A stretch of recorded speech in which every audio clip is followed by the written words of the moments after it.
Media ने विवेन डिसेना के साथ ऐसा क्यों किया? ऐसा बर्ताव आखिर क्यों मीडिया बार बार विवेन के साथ करती हुई नजर आ रही है? जिस तरीके से बार बार वो लाडले वाली भी बात सामने आई, जहाँ पे आप लाडला बन के आए लेकिन आपने कुछ किया नहीं। वहाँ पे विवेन क्वेश्चन जो है कि क्वेश्चन बैक करता है कि मैं आपका लाडला तो हूँ ना, तो नहीं आप मेरे लाडले नहीं हो, आप बन ही नहीं पा रहे हो क्योंकि आप कन्फ्रंट नहीं करते हो, आप चीज़ों को छोड़ देते हो। तो ऐसे में कैसे आप लाडले बन सकते हो?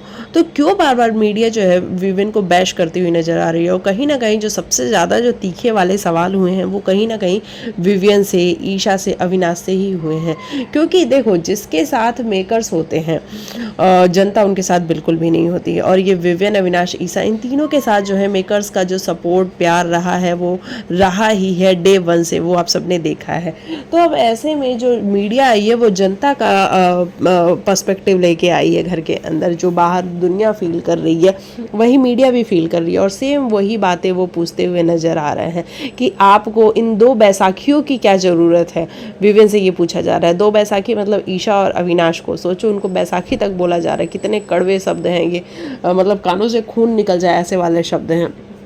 हालांकि इन सब बातों से ईशा को रोना भी आ गया है। अविनाश तो बौखला चुका है और वो सीधा फिनाले की धमकी दे रहा है कि अब फिनाले में मिलते हैं।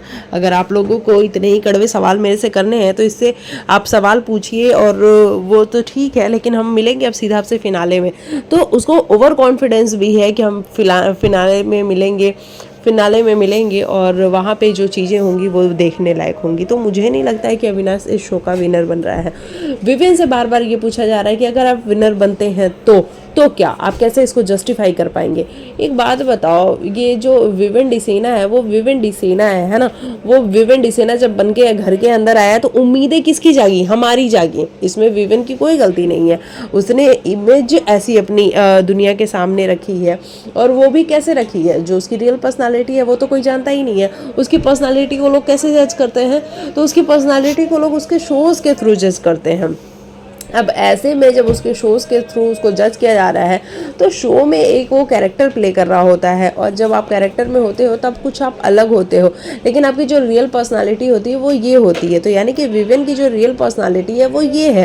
वो नहीं है किसी से लड़ने झगड़ने वाला, वो नहीं है फालतू तिल का ताड़ बनाने वाला। उसको लगता है कि ये सब छोटी बातें हैं, क्यों ही करना है, क्यों ही लड़ाई झगड़े करने हैं। तो इस तरीके से अब जो विवेन डिसेना हमारे आगे आ रहा है वो हमें लग रहा है कि ये क्या है, ये ऐसा कैसे कर सकता है, ये कन्फ्रंट क्यों नहीं कर रहा है, ये जाके बातें क्यों नहीं कर रहा है। तो ऐसे में कुल मिला के जो मीडिया घर के अंदर पहुंची है वो चुगली गैंग की तो बहुत बुरी वाली बैंड बजा रही है, और चुगली गैंग की बैंड तो बज ही रही है, साथ साथ विवेन डिसेना पे जो है सवालों की बौछार हुई पड़ी है। और कहीं ना कहीं हल्ला बोल जिसको बोलते हैं वो विवेन डिसेना के साथ हुआ है। अब कितने सवालों के जवाब विवेन दे पाते हैं और कितने में वो मात खाते हैं, ये बड़ा देखने वाला होगा।